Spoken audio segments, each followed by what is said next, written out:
In October of 1834, Georgia witnessed something so impossible, so deeply unsettling, that even the wealthiest plantation families refused to speak of it aloud.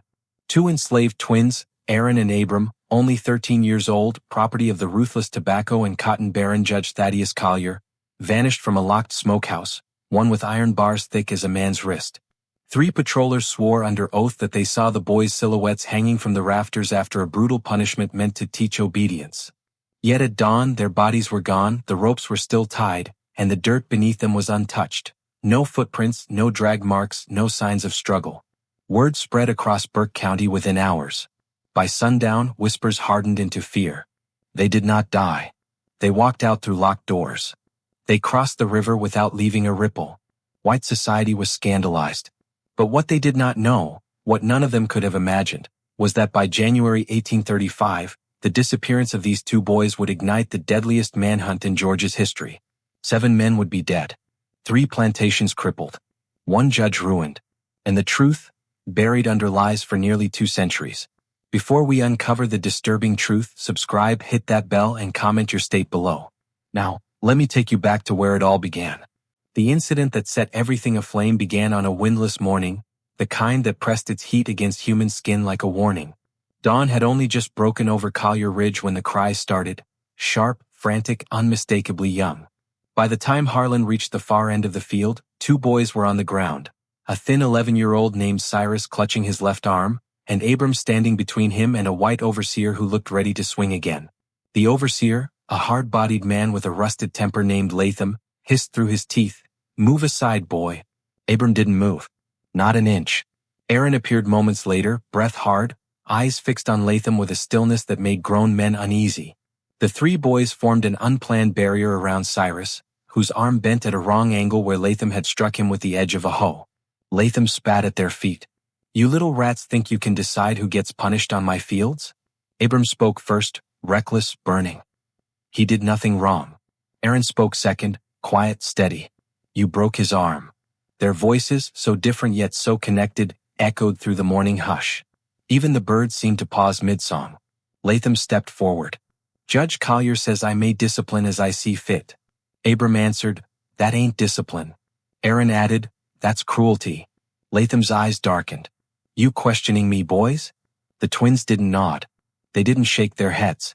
They simply stood their ground, 2 thin shadows blocking the path of a man who believed himself powerful. Harlan arrived then, breathless. Enough. But Latham wasn't listening to anyone. Not now, not after being defied in front of half the field. Rage made him blind. Worse, pride made him stupid. He grabbed Aaron by the collar, yanking him forward. Abram lunged instantly, pushing Latham's arm away. It happened fast. Too fast for anyone to understand how 2 children could move with that kind of instinctive precision. Latham lost his footing, fell backward into the dirt. Gasps rose from the enslaved workers. A white overseer never fell. Not because of black children. Not ever. Latham scrambled up, face flushed red, chest heaving. "You'll pay for that," he snarled. "Both of you." Aaron and Abram exchanged one of their unspoken glances. Neither ran. Neither begged. Neither explained. They simply accepted the outcome, whatever it was. Harlan stepped between them. "Sir, they just protectin' the boy." But Latham shoved him aside. "This ain't a debate," he growled. "It's punishment." By midday the news had reached the house. Judge Collier listened without blinking, though something cold flickered behind his eyes. He folded his hands, his voice measured and terrifyingly calm. "You say the twins attacked you?" Latham lied without hesitation. "Yes, sir." "And you believe they did so with intention?" "Yes, sir." "And other slaves witnessed this?" "Half the field, sir." Collier rose, smoothing invisible dust from his coat sleeve. "Then the matter is clear. Bring them to the smokehouse." Smokehouse. A word that made stomachs twist in the quarters.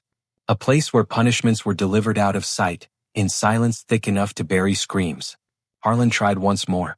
"Sir, they're children." Collier looked at him as one might look at a mule that had forgotten its purpose.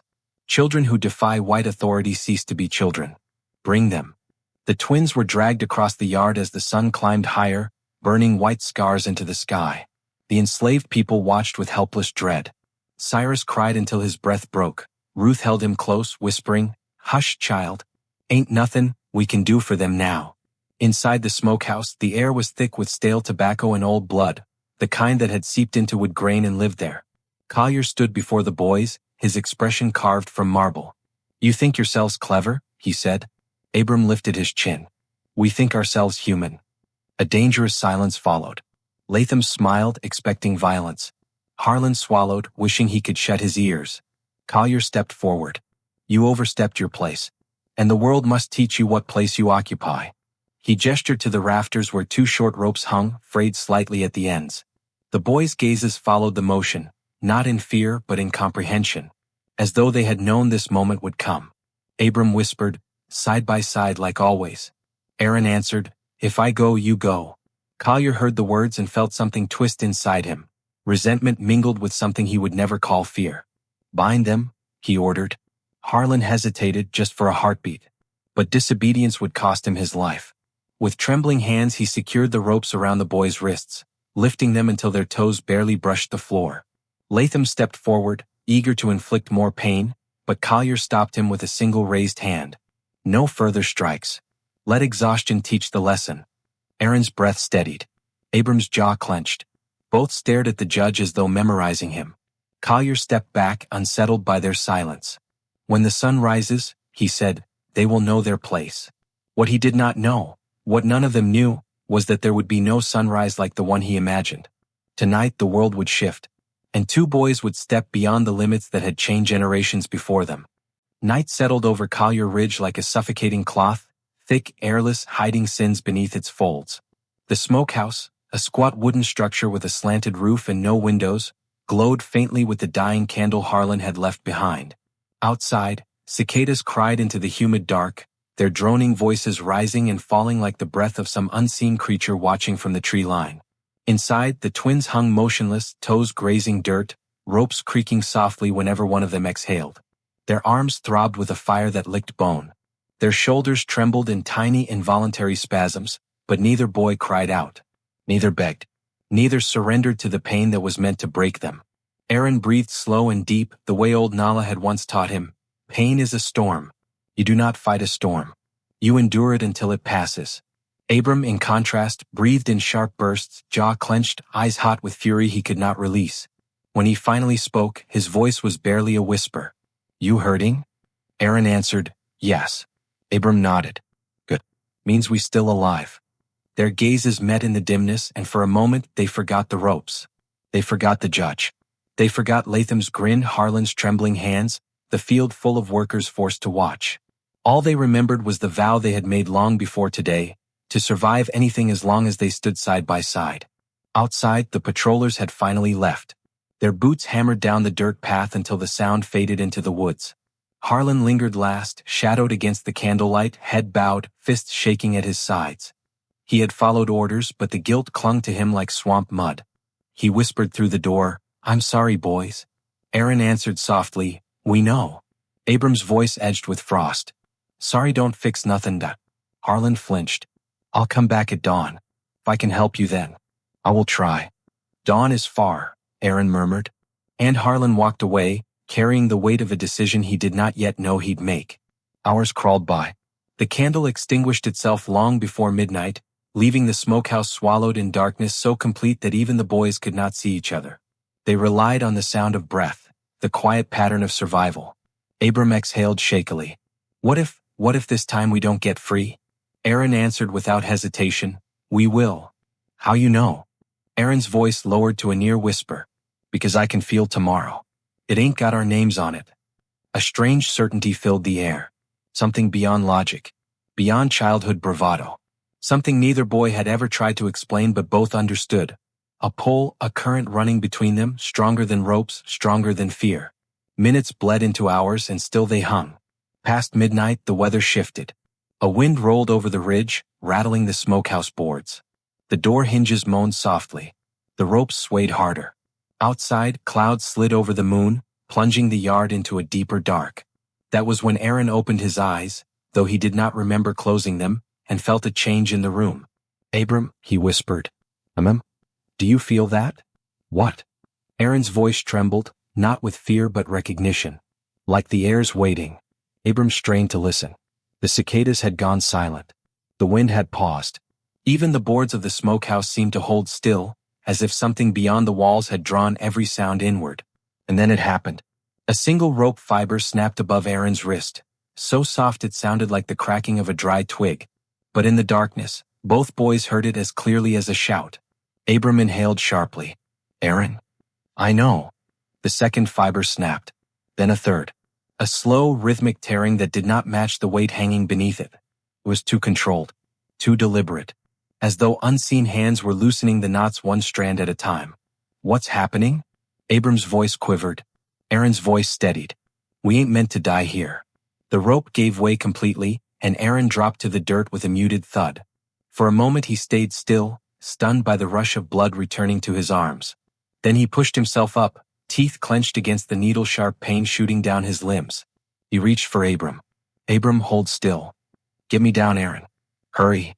Aaron grasped the rope above his brother and pulled. It did not break. His small hands burned. His arms trembled. But then, Abram felt it too. The rope slackened suddenly, dropping him into Aaron's waiting grasp. They collapsed together on the floor, arms shaking uncontrollably, lungs gulping air that tasted of smoke and bitter tobacco. Abram whispered, "We gotta run." Aaron looked at the door. "Not yet." "Why not?" Aaron's eyes narrowed. "Someone's out there." And indeed, footsteps crept across the yard, light, slow, careful. Not patrollers. Not Harlan. Someone smaller. Younger. Terrified. The twins crouched low in the darkness, exchanging looks only they could interpret. The latch lifted. The door opened an inch. A familiar whisper slipped through the crack. "Aaron? Abram? You still alive?" It was Cyrus.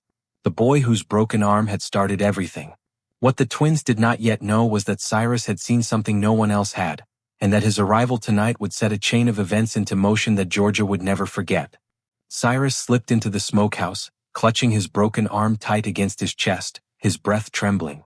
Moonlight traced the outline of his thin face as he pushed the door wider, careful not to let the hinges complain. When he saw the twins crouched low in the darkness, his eyes widened in disbelief. You got down?" he whispered. Abram managed a strained smirk. "Ain't dead yet." Aaron rose slowly. "Why you here, Cyrus?" "To help," Cyrus said. They talking about checking on you come dawn. I heard Latham say he want proof you both broke." Abram muttered, "He'll get nothing tonight." Aaron asked, "Who else heard you come?" "No one," Cyrus lied. The boys could hear the lie tremble in his voice. But time was running thin. Aaron placed a steadying hand on Cyrus's shoulder. "We need to go. Now." Abram pushed the smokehouse door open just enough to slip through. The night air slapped them with cool dampness, thick with the scent of wet earth and pine. Crickets remained silent, a strange omen none of them missed. They moved low, quick shadows among shadows. Cyrus led the way across the yard, weaving through the dark gaps between the quarters, skirting the edge of the cane field. Behind them, the smokehouse loomed like a memory already dissolving. As they reached the tree line, Cyrus faltered. "You sure 'bout running? They'll hunt you. Judge Collier'll take it out on everybody." Aaron looked toward the forest, toward the dark mouth of Briar Marsh yawning between the trees. "We don't get a choice." Abram added, "Tell old Nala what happened. She'll know what to say." Cyrus nodded but didn't move. His eyes glistened with fear and guilt. Aaron's voice softened. "Go on. Before they see you." Cyrus ran. The twins slipped deeper into the woods. The canopy thickened above them, turning moonlight into thin silver ribbons that cut across the mossy ground. The forest smelled of damp bark and stagnant water.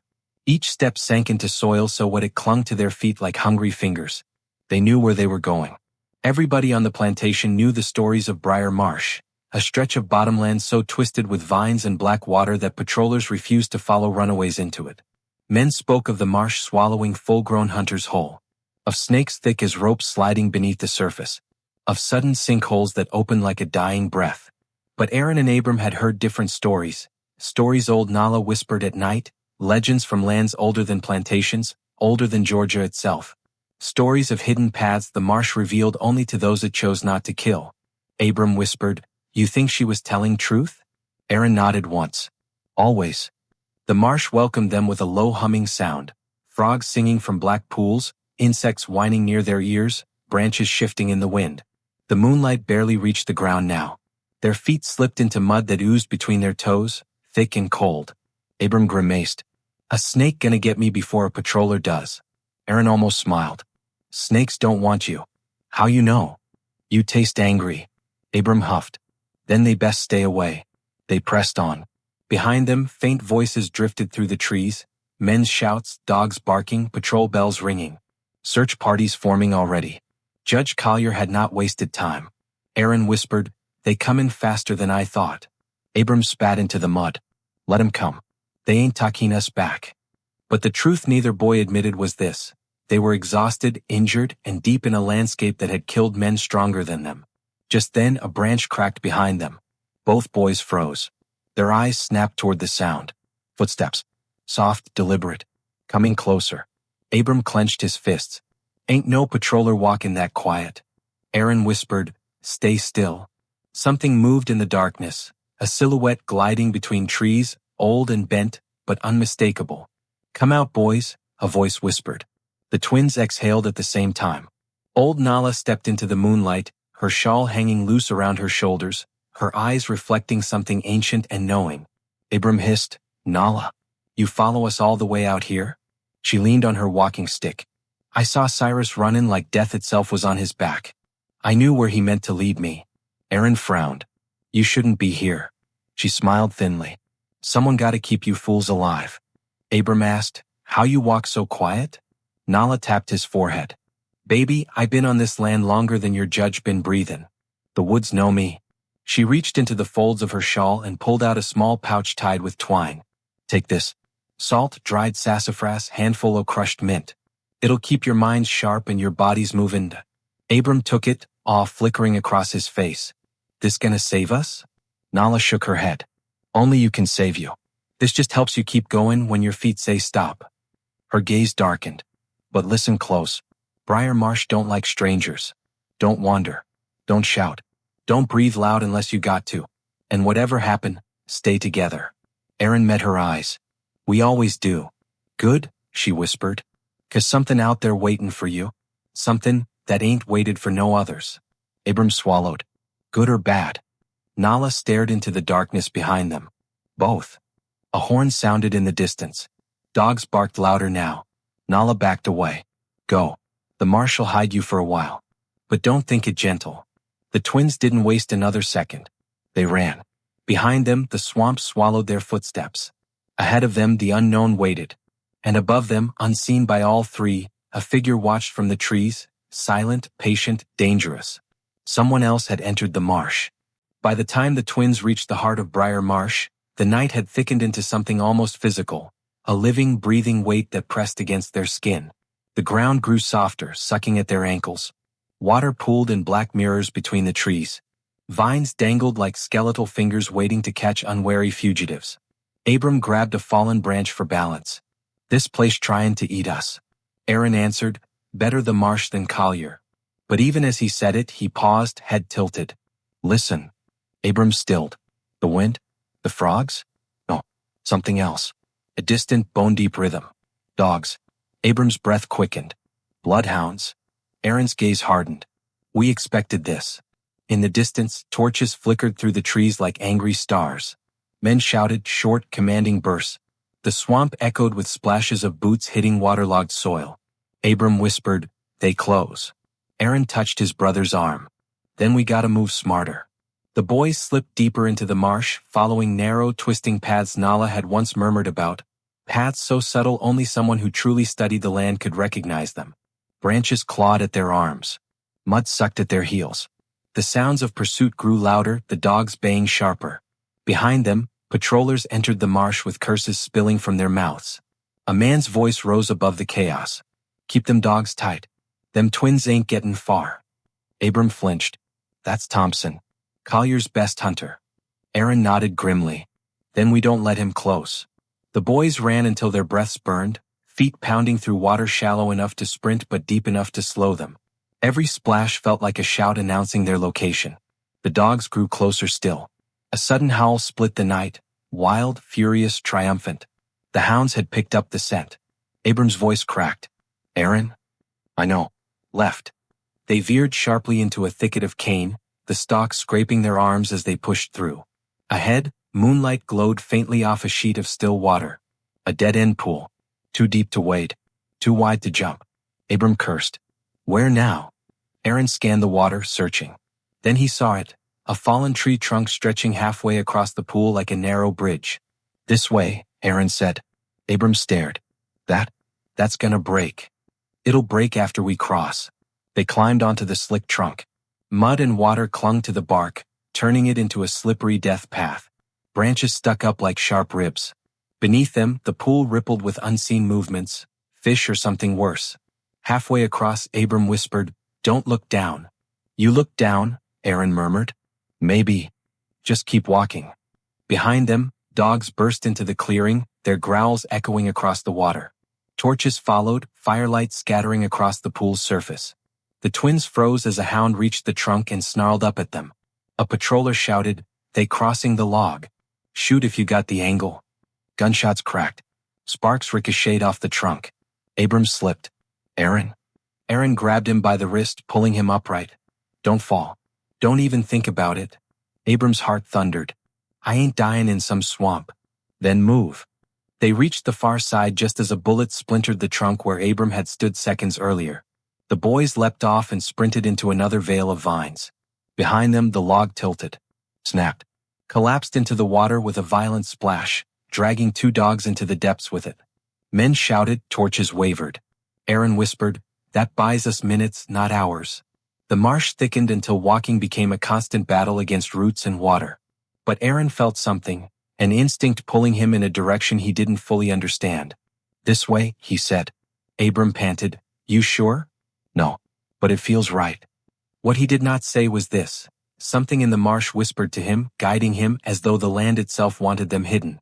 After several more agonizing minutes, the boys reached a cluster of cypress trees rising around a patch of higher ground.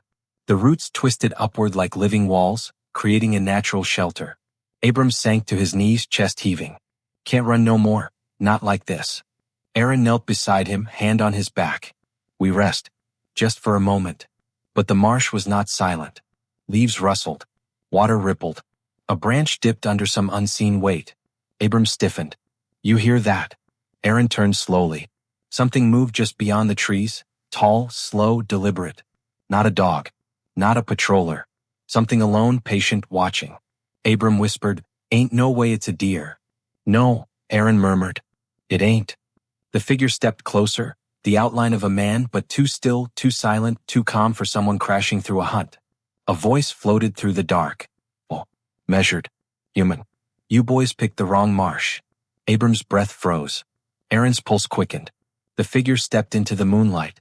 Not a patroller. Not a runaway. A stranger. And the marsh seemed to quiet around him, as if even the land waited to hear what he would say next. The man who stepped into the moonlight was tall, lean, and dressed in clothes that did not belong to any plantation. His shirt was torn at the sleeves, his trousers patched with scraps that told stories of long travel. His boots were caked with mud, but his movements were quiet, too quiet for someone tromping through a swamp at night. Abram whispered, "Who are you?" The man raised a hand, not in threat, but in caution. "A friend if you got sense enough to listen. An enemy if you don't."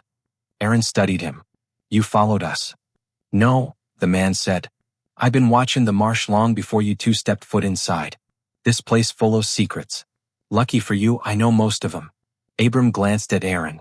"We ain't following some stranger." The man smirked. "Then you can follow the dogs instead. They less than a mile off." Even as he spoke, the distant baying rose again, piercing the wet air. Aaron asked, "Why help us?" The man tilted his head. "Because you ain't the first runaways I seen cross this marsh.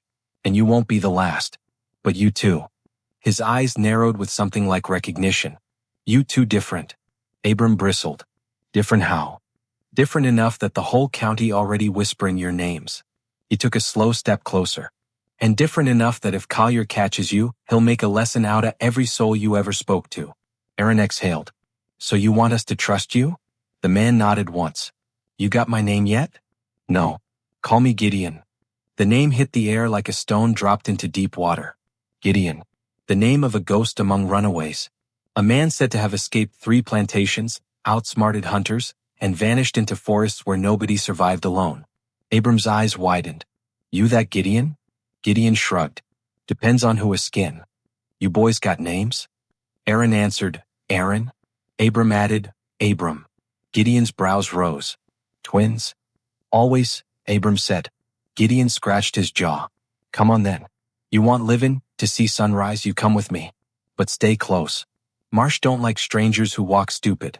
He turned without waiting for agreement, moving through the cypress roots like water flowing between stones. Aaron followed. Abram hesitated for a beat, then trudged after them. The swamp thickened with every step. Gideon navigated through reeds and sinkholes as if guided by an invisible map. The twins slipped behind him, trusting his path because the alternative was certain death. The dogs' baying faded slowly, not because they had stopped searching, but because Gideon led them through passageways no white hunter would dare take. After several long minutes, Abram hissed, Where we goin'? Gideon replied without turning, To a place where dogs can't smell, patrollers can't see, and Collier's reach gets short as a snake without a head. As they stepped over a rotting log, the land changed. The marsh receded. The air lightened. And the trees parted to reveal a hidden hollow, a pocket of land shielded by thick vegetation, fireflies glowing faintly around its perimeter.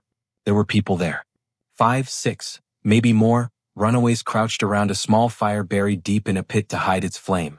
They looked up as Gideon returned, eyes wide, hands tense. A woman with sharp cheekbones and braided hair rose first. Gideon, who that? Found em near the waterline, Gideon said. Judge Collier's twins. Murmurs rippled through the camp. A man with a scar across his forehead looked them over. Them the boys they say slipped a noose? Ain't no children doin' that. Abram bristled. We ain't children no more. Aaron added, We ain't ghosts neither. The woman stepped closer, studying them with cautious curiosity. I'm Ruth. We been hidin' in these barrens near on 2 years. When trouble get too close, we move. Abram eyed the group. You runaways? Ruth nodded. Every one. Gideon gestured toward the camp. Ain't perfect. It's safe. But it's breath. It's time. And time is what you boys need. The twins sat beside the fire pit, letting its warmth seep into their aching arms and trembling legs. For the first time since escaping the smokehouse, they allowed themselves a moment, just one, to breathe. But peace was short-lived. A man with narrow eyes and a suspicious glare stepped forward. You bring in danger, Gideon. Collier send every hunter he got after them too. They bring heat. They bring death. Abram stiffened. We ain't asked to be hunted. You ain't gotta ask, the man snapped. It'd follow you anyway. Ruth shot him a look. Hush, Caleb. Caleb ignored her. I say they leave, for they lead hunters here. Gideon turned slowly. Say it again. Caleb jutted his chin. They leave. Silence crept into the hollow like a knife poised to strike. Aaron looked at Caleb, his voice low but steady. If we stay, we help. If we go, we die. But if you send us out now. His eyes lifted to the dark canopy overhead. You won't like what comes after. Caleb scoffed. That a threat? Aaron didn't flinch. Truth. Gideon stepped between them. Enough. They stay tonight. Come dawn, we talk again. Ruth nodded firmly. Ain't no child leavin' here to die. Not while I breathe. Caleb backed away, muttering. The twins shared a look, one of relief, one of suspicion. They had found shelter. But not safety. Not trust. Not yet. What none of them knew, not Aaron, not Abram, not Gideon, was that the marsh had not lost the scent. Patrollers were already circling the outer edge of the pine barrens. And by morning, this hidden camp would face a choice that would change all their lives forever. Dawn crept across the pine barrens in thin gray ribbons, weak and sickly, as though the sun feared to touch that land. Mist clung low between the trees, swirling around roots and fallen branches like restless spirits searching for a place to settle. In the hollow, the runaways stirred one by one, their faces marked by exhaustion, hunger, and the familiar fear that morning always brought. Aaron and Abram awoke with the same sudden intake of breath, as if they had shared the same dream or the same warning. Gideon was already up, crouched near the fire pit, sharpening a wooden spear. His movements were slow, thoughtful. Ruth was beside him, weaving strips of bark into rope. Caleb stood a few paces away, arms crossed, eyes fixed on the twins with open distrust. Abram muttered, Man look like he wanna drown me himself. Aaron replied softly, Ignore him. He's scared. Scared folks do stupid things, Abram said. And brave folks die too young. Abram smirked. Then we in trouble either way. Before their quiet exchange could continue, Gideon stood. "We talk now," he said, "before the day gets loud." Ruth gestured for everyone to gather. The runaways formed a rough circle, some standing, some crouching, but all with the same tightness in their shoulders. Gideon began, "We ain't had hunters this close to our ground in over a year. But last night, they were nearly at the waterline." Caleb snapped, "Because of them." Ruth shot him a look but remained silent, letting Gideon speak. "These boys didn't choose their trouble," Gideon continued. "Trouble chosen them. And Judge ain't lettin' this go. Word already spread, Collier's payin' double to anyone bring him them twins alive." Abram muttered, "Alive for what?" Ruth answered softly, "To break you slow. To make a show of you. To remind everybody else what happened when a slave embarrassed a man like him." Aaron felt a chill crawl up his spine. He had imagined punishment. He had imagined chains. But he had not imagined spectacle. Gideon added, "Collier ain't lookin' for justice. He lookin' for revenge." The hollow erupted with murmurs. Caleb stepped forward, voice sharp as a splinter. "Then we hand the boys over." Abram surged to his feet. "Say that again." Caleb squared his shoulders. "You heard me. They bring death here. We give him back before Collier burns this whole forest down." Ruth stood between them. "Ain't no one givin' no children to no man like Collier." Caleb barked, "Children? You seen what folks say. They say these boys walk through locked doors. Say they rose from ropes without breathin'. They ain't children. They danger." Aaron's eyes did not waver. "We ain't asked to be legends." "No," Caleb growled. "But legends get people killed." The tension crackled in the air, bright, dangerous, inevitable. Gideon held up a hand. "Enough. We ain't decidin' nothin' on fear alone. We decide on truth." Caleb scoffed. "Truth ain't gonna save us." "No," Gideon said. "But truth tell us what we fastened." He looked at the twins. "Tell me what happened in that smokehouse. How you got free." Aaron hesitated. Abram did not. "Rope broke." Gideon lifted a brow. "Rope don't break itself." Abram folded his arms. "Maybe it do if it tired o' hangin' us." Caleb muttered, "Or maybe something else cut it." Aaron's voice came quiet but steady. "It wasn't cut. It loosened." Ruth frowned. "Loosened how?" "I don't know," Aaron admitted. "But it wasn't just chance. It felt." He struggled for the word. "Meant." Silence. Caleb shook his head. "You hear that? They speakin' in riddles. You want to die for riddles?" Ruth glared at him. "You loud, Caleb, but you ain't wise." Gideon turned to the twins. "Whether rope broke itself or not, you alive. That's all that matter. But we got choices now." He knelt, drawing 3 lines in the dirt with the tip of his spear. "1, you stay here. We hide you best we can. We fight when hunters come." Abram's jaw tightened. "Patrollers'll find this place." "They will," Gideon agreed. "And we'll lose people." He drew the second line. 2, we lead you north through the barrens to a safe route most patrollers don't know. Hard path. Long, dangerous. But possible." Aaron leaned forward. "And the 3rd. Gideon drew the final line. 3, you go back." Abram exploded. "Back?" Gideon's voice hardened. "Ain't no good choice here. But going back would keep these people alive." Abram shouted, "We ain't dyin' for Caleb." "You ain't dyin' for no one," Ruth said. "But every road costs something." Aaron looked at the group, really looked at them. The hollow, the fire pit, the branches woven into shelter. People who had survived hell to carve out this sliver of breath in the world. "If we stay," he said, "you fight for us." "Yes," Gideon replied. "If we go," Aaron continued, "you risk your lives helping us north." "Yes," Ruth said. "And if we go back." Aaron's breath trembled, the smallest crack in his calm. "We die. For real this time." Caleb crossed his arms. "Better 2 die than 10. Abram lunged. He would have struck Caleb if Gideon hadn't intercepted him with a single sweep of his arm. The force didn't hurt Abram, but it stopped him cold. "Enough." Gideon barked. "All of you thinking with fear. Fear ain't wisdom." He looked at the twins. His voice softened. "You boys choose. Not Caleb. Not me. Not nobody." Aaron swallowed. "You'll follow what we choose?" Gideon nodded. "So will I," Ruth said. Even the others murmured agreement, everyone except Caleb, who glared daggers. Before Aaron could answer, a distant horn sounded. Not a hunting horn. A warning horn. Gideon's face went pale. That came from the east ridge. Ruth gasped. Hunters already here? No, Gideon whispered. Not hunters. He looked toward the trees, eyes narrowing. That's Collier's personal signal. Abram stiffened. Judge Collier himself? Aaron felt the ground tilt beneath him. No one saw what dawn carried behind the mist. No one expected Collier to leave his estate. But he had. And he was close. Closer than anyone feared. The hollow dissolved into panic the moment Collier's horn echoed through the barrens. It was a sound no one had ever expected to hear inside these woods.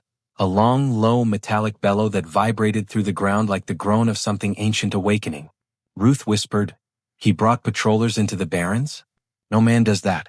Not even him." Gideon's jaw tightened. He desperate. Desperate men make the worst kind of choices. Abram rose to his feet. "We fight or we run?" Gideon didn't answer immediately. He scanned the tree-line, head tilted slightly, listening to the faint echoes beyond the horizon. The marsh birds had gone silent again. The wind had paused, hanging in the air like a held breath. "They set in a ring," Gideon said finally, pushing toward the center. "Trying to trap us all together." Ruth gasped. "How many?" "More than 10. Less than 20. Gideon's eyes narrowed. "Collier ain't trustin' dogs now. He want eyes on the kill." Caleb stepped forward, fear sharp in every syllable. "You see? They comin' for them boys. Ain't nothin' we can do but give 'em up." Abram took one step toward him. "Say it again. Say it and I swear." Aaron grabbed Abram's arm. "Not now." But his own heartbeat thudded painfully in his ribs. Gideon pointed toward the north passage. "We move? No. Burn what you can't carry. We split in pairs till we reach the ridge." Ruth shook her head hard. "We ain't leavin' yet." "Woman, they near," Gideon snapped. "And we got babies here," Ruth hissed. "You forget that? Caleb's girl ain't but 6 years old." Caleb stiffened. "You leave my family out your mouth." "I ain't," Ruth shot back. "But you think these patrollers gonna spare any child when they smell fear?" A silence, thick and choking, fell over them. Then the smell hit, sharp and unmistakable. Smoke. Abram's eyes widened. "Who set a fire?" Gideon's voice dropped. "Ain't us." A distant roar cracked through the forest, the sound of flames swallowing dry cane. "They lighten the edge of the barrens," Gideon whispered. "They tryin' to flush us out." Ruth's hand flew to her mouth. "Lord help us." Caleb cursed loudly. "This is because of them." Abram surged at him again, rage boiling over, but this time Caleb shoved him back, sending him stumbling. "Patrollers wouldn't dare come this deep. Wouldn't need fire neither, if y'all hadn't drawn the devil's eye." Aaron stepped forward, calm but trembling. "We didn't ask for any of this." Caleb jabbed a finger at him. "But you brought it." Flames crackled in the distance, growing louder, closer. Embers drifted overhead like falling stars. Gideon yanked both men apart. "Enough. We argue now, we die now." Abram's chest heaved. Caleb's fist shook. But the truth was in Gideon's words. The fire was marching toward them like an army. Ruth grabbed her sack. "We get the little ones. We go north." Gideon nodded. "North is thick. Art. But fire moves slow through wet ground." Caleb spat into the dirt. "North ain't safety. Its death stretched longer." "You got a better idea?" Ruth snapped. Caleb's gaze slowly shifted to the twins. And Aaron understood. He saw the thought before Caleb spoke it. "You handin' them boys over buys us mercy," Caleb whispered. "Collier get what he want. Hunters pull back. Fire stops movin' this way." Abram's voice shattered the tension. "Over my dead body." Caleb glared. "That can be arranged." Ruth gasped. "You lost your mind." "No," Caleb said, "but you all too noble for your own good." He lunged. Not at Abram. At Aaron. But Gideon was faster. His hand cracked across Caleb's face, sending him crashing into the dirt. The blow wasn't fueled by rage, it was fueled by something colder. "You ever reach for one of them boys again," Gideon said softly, "and I'll bury you so deep even the fire won't find you." Caleb stared up at him, stunned. But Gideon wasn't finished. "You right about one thing," he said quietly. "These boys bring danger." His eyes shifted to the twins. "But they bring something else too." "What?" Ruth asked. Gideon turned toward the rising flames. "Hope." Abram blinked. "Hope." Gideon nodded. "County ain't never seen 2 boys slip a rope that tight. Dogs lost 'em twice. Hunters near died chasing them through the marsh. You two got something that ain't normal. Something," that make even Collier scared to talk straight. Aaron felt heat rise in his chest, not pride, not defiance. Something deeper. Something calling to him. Gideon continued, "We help you north, we tell your story along the way. Every year that hear it get braver. Every man huntin', you get more desperate." Ruth whispered, "That kind of story start uprisings." Caleb flinched. "Uprisings get people killed." Gideon's eyes hardened. "Freedom get people killed. But we chase it anyway." The flames snapped closer, sparks spiraling like angry insects. The runaways around them began grabbing what little they owned, pots, blankets, ropes, shoes worn to threads. Gideon turned to the twins. "You ready to move?" Aaron nodded. Abram said, "Always." But before Gideon could guide them away, a scream tore through the barrens, a high, thin cry that froze every limb. Ruth gasped. That was from the east path. Another scream. Closer. Then shadows burst between the trees, hunters running, shouting, splashing through the shallow water. Gideon swore under his breath. "They cut us off." Caleb stumbled backward. "We trapped." "No," Aaron whispered, staring into the maze of trees. "There's another way." Abram grabbed his brother's arm. "Where?" Aaron pointed toward the darkest patch of forest, where the marsh twisted into a narrow, flooded ravine. "That path ain't no path," Gideon said. "Maybe not for you," Aaron said. "But it opened for us." Behind them, fire roared closer. Ahead, hunters crashed through the trees. The ground trembled as the cane burned. And the twins stepped toward the only darkness that welcomed them. The ravine Aaron pointed toward looked less like a path and more like the throat of something ancient. Narrow, dark, choked by trees leaning inward as if the forest wished to swallow the twins whole. The ground sloped downward sharply, mud slick beneath their feet, water pooled at the bottom like a mirror reflecting nothing but darkness. Ruth tugged her shawl tight. "Ain't nobody gone that way in years. Folks say the land there ain't natural." Abram exhaled. "Good. Then patrollers won't go neither." Caleb murmured, trembling, "That place cursed." Aaron stepped closer to the ravine. "Maybe. But it opened to us." "How you know?" Ruth whispered. Aaron didn't look back. "I just do." Gideon didn't question him. He grabbed his spear, nodded to the others. "Move. Them hunters almost here." The group plunged downward. Water splashed against their shins, cold enough to sting like needles. Roots jutted from the ravine walls, forcing them to dodge and slip through gaps so tight they scraped skin raw. Behind them, voices echoed. "This way." They head in east. Dogs lost the scent, watched the water. Collier said, "Bring them boys alive." The hunt had reached full fever. Abram hissed, "They too close." Gideon replied, "We get to the river, we got a chance. But only if we reach it, for they cut us off." The ravine widened suddenly, opening into a stretch of forest flatter and colder.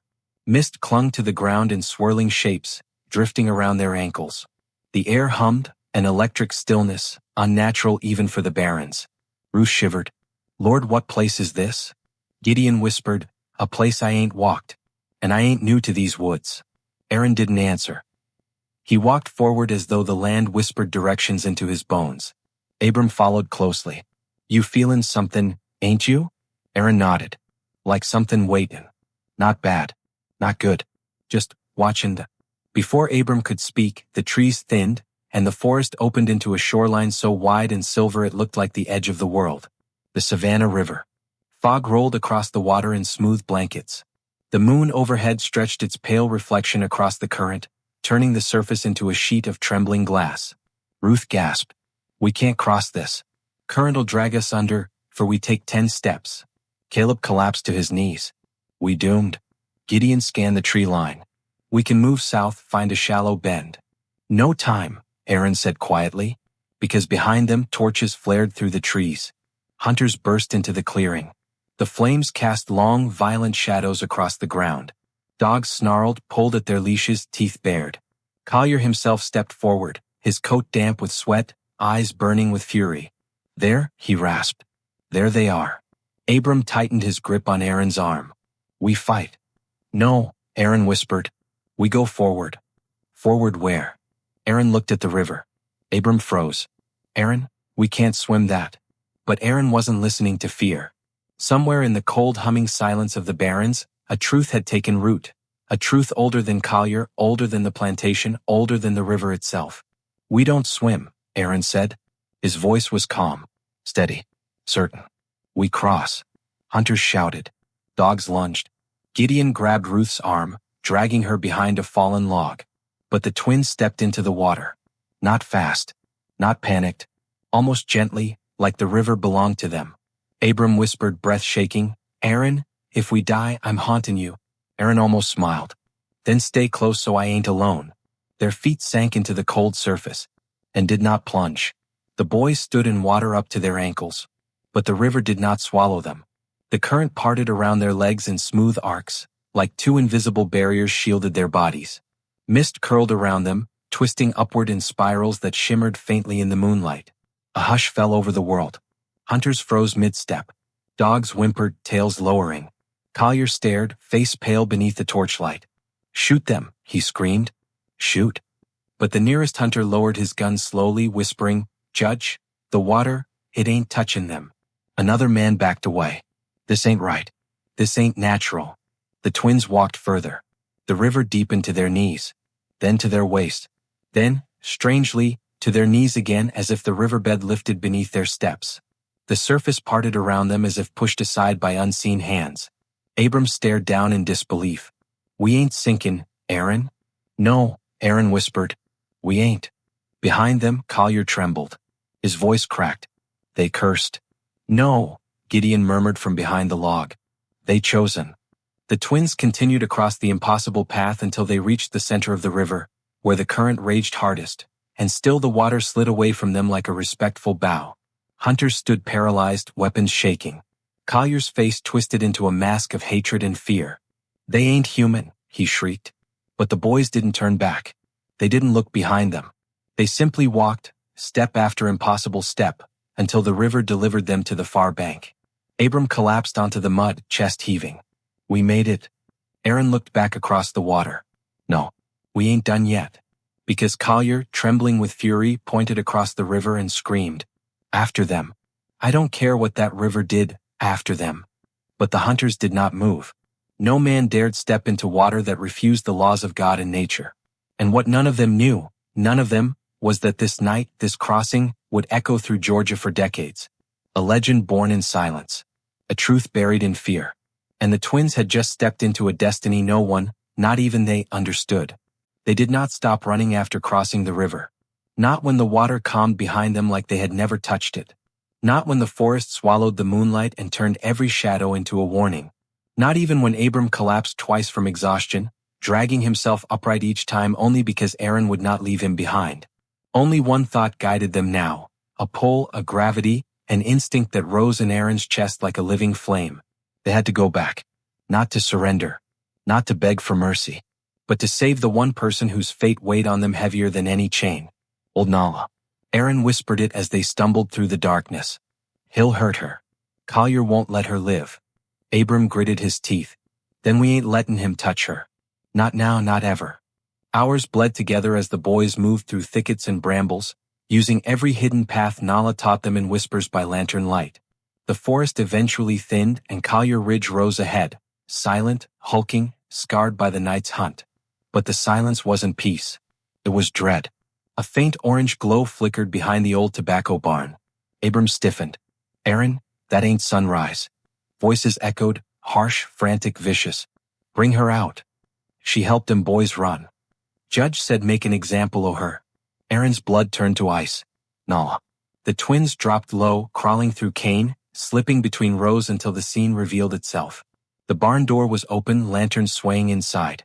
Smoke curled from the rafters. The overseer Latham stood with two patrollers, gripping Nala's arm as she struggled weakly, breath ragged. "Old witch," Latham sneered. "Judge gonna be mighty pleased when he sees you tied up." Nala's voice trembled. "I done nothin' but help children breathe." Latham shoved her forward. "That's the problem." One patroller struck her across the back with a cane rod. Abram flinched, fury exploding in his chest. "We end this now." Aaron grabbed his wrist. "No. We do this smart." But the chance to plan vanished. Judge Collier stepped into the lantern light. His face was gaunt, streaked with sweat and river mist, eyes hollow with hatred. Whatever humanity he once pretended to possess had been burned away by humiliation, fear, and fury. "How far the mighty fall," Nala whispered. Collier's voice cracked. "You helped them. Nala nodded. Always. And now you die for it. Abram lurched forward, but Aaron pinned him down. We can't charge head-on, Aaron whispered. We get killed. But fate made the decision for them. A patroller dragged a kerosene lantern toward the barn wall. We start the fire here, Judge? Collier nodded. Burn the witch and the lies with her. Aaron's heart slammed against his ribs. They had seconds. Only seconds. He whispered, Abram. Abram whispered back, say it. We go. The twins burst from the cane like two shadows shot from the earth. Latham turned just in time to see Abram slam into him, knocking him backward into a pile of crates. The lantern smashed, flames licking upward instantly. Aaron grabbed Nala's arm. We gettin' you out. Nala sobbed, I knew you boys was comin' to. The patrollers staggered toward them with shouts, rifles raised. Abram spun, seized a fallen board, and swung it with a crack that knocked one patroller sideways. Another lunged, grabbing Abram by the shirt, dragging him toward the rising flames. Aaron moved faster than thought. He crashed into the man shoulder first, knocking him off balance. The three of them tumbled into the dirt. Heat roared behind them as the barn wall trembled, fire racing upward. Collier screamed, stop them. But his men hesitated. The fire spread too fast, the smoke too thick. And the sight of the twins moving with eerie precision unsettled them more than gunfire.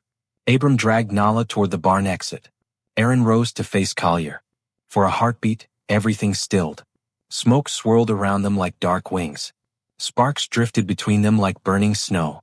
Collier stared at Aaron as if seeing him for the first time, not a child but a threat, a prophecy, a shame he could not erase. You, Collier whispered. You ruined everything. Aaron said nothing. You should have died in that smokehouse, Collier hissed. You should have stayed dead. Aaron stepped back but not in fear, only to avoid the cracking beam above him. The fire groaned through the rafters, collapsing piece by piece. Aaron? Abram shouted. Move. Collier lunged, grabbing a fallen pitchfork, swinging it wildly. Aaron dodged, the blade slicing air inches from his cheek. Abram charged back inside, but a flaming beam crashed down between them, splitting the barn into two burning halves. Aaron! Abram screamed. I'm here. Aaron shouted back. Collier attacked again. Aaron grabbed the pitchfork's handle, the heat burning his palms, and twisted with all the strength fear and fury could lend him. Collier stumbled forward into the firelight. A beam cracked overhead. The roof sagged. Nala screamed. Aaron released the pitchfork and sprinted toward a narrow gap between flaming boards, his only escape. Collier lunged after him. His hand brushed Aaron's shoulder. And then the barn roof caved. The world thundered. Flames exploded outward. Wood shattered. Air vanished. Aaron felt himself hurled into the dirt outside as a massive beam crushed the space behind him. When he looked up, Abram was already dragging him backward. Aaron, get up. Now. The roof. They scrambled away just as the barn collapsed into a roaring inferno. Judge Collier did not emerge. His scream was short, then swallowed by fire. The twins stood shaking, drenched in sweat and smoke, Nala gripping both their shoulders, tears streaking her soot-stained face. Abram whispered, voice trembling, it's done. Aaron's voice was barely a breath. Not yet. Because the firelight revealed silhouettes at the tree line, patrollers watching, frozen between terror and rage. And the death of Judge Collier had only begun a new storm. The barn burned for hours. Long after Judge Collier's scream vanished into the roar of collapsing beams, the flames continued devouring the structure, sending black smoke spiraling into the night sky like a signal no one wanted to interpret. The patrollers at the tree line didn't advance. They didn't shout. They didn't reload. They stared, as if trying to decide whether the fire had truly consumed their master, or whether the devil himself would walk out reborn from the flames. Abram tightened his grip on Aaron's arm. They ain't moving. They scared, Aaron whispered. Good, Abram said. Let him stay scared. But the fear in the patroller's eyes wasn't for the fire. It was for the boys. For the twins who had hung from ropes that should have killed them. For the boys who had crossed a river without sinking. For the children who had walked out of a burning barn while their master burned inside it. They didn't understand what they had seen. And what men do not understand, they fear. Nala leaned heavily on Abram. Her breaths rattled, each one a fight. We gotta leave this place. Now, before they remember they got guns. Gideon emerged from behind a collapsed trough, face smeared with soot. Back path clear. Come on. Ruth appeared moments later, dragging a coughing child from the quarters. Patrollers moved toward the barn. They ain't looking at the quarters yet, but they will. The twins exchanged a single look, heavy, unspoken, instinctive. Aaron nodded. Abram nodded back. We get everyone who can move, Aaron said. Now. It was madness. It was impossible. It was necessary. They moved through the shadows of the quarters, slipping behind barrels and broken fences, calling softly for those who could run. 5 came. Then 7. Then 10. Children barefoot and wide-eyed, elders trembling, men and women who had waited their whole lives for a moment like this. A moment without Collier's boots or voice ruling their breath. Caleb appeared last, carrying his daughter on his back. His earlier hatred had drained to ash.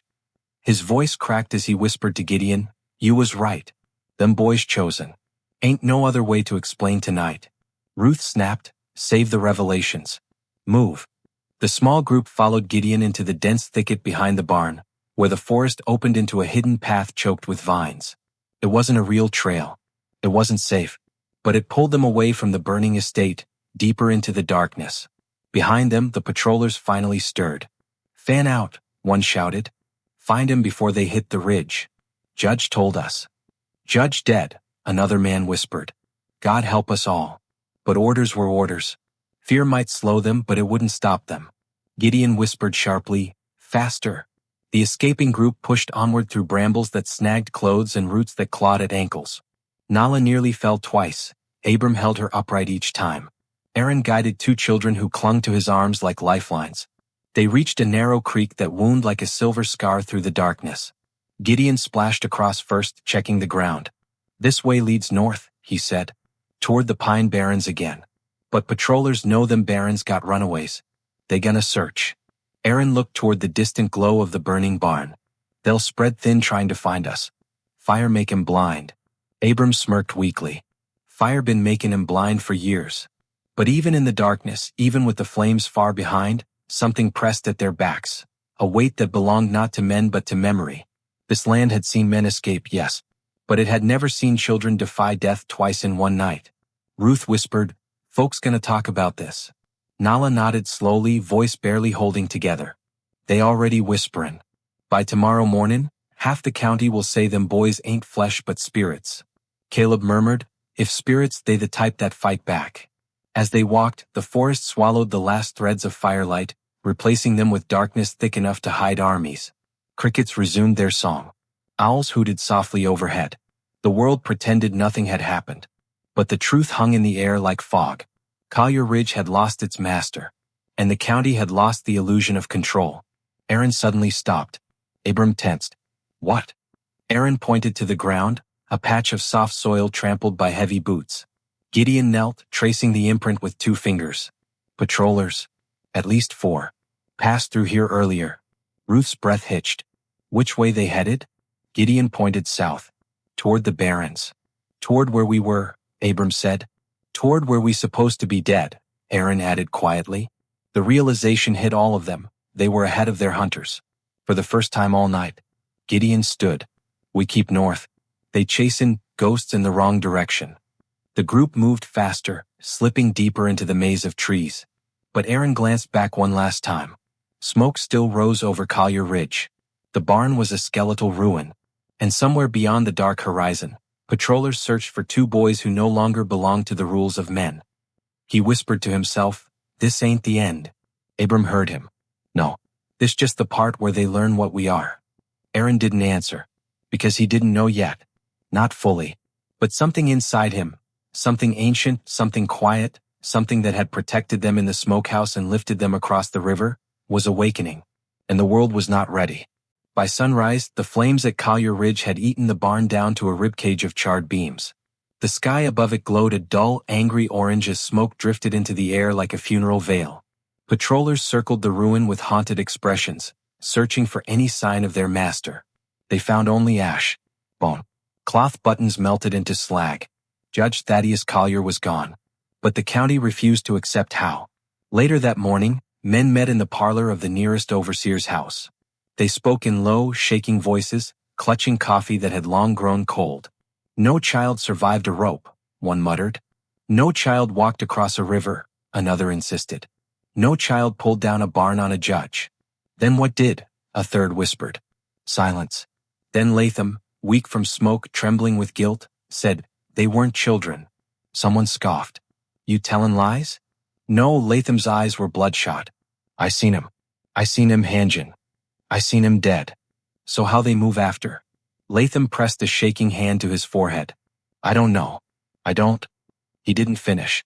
Because truth wasn't welcome in that room. What the men wanted, what they needed, was a story they could live with. A story that did not require them to believe the land had turned against them. And so the cover-up began. Newspapers printed that Collier died bravely attempting to stop a runaway fire. They insisted the twins drowned in the Savannah River, claimed by the current. No mention of the smokehouse. No mention of the impossible crossing. No mention of the patrollers who refused to step into water after children. History bent easily under the hands of those who wrote it.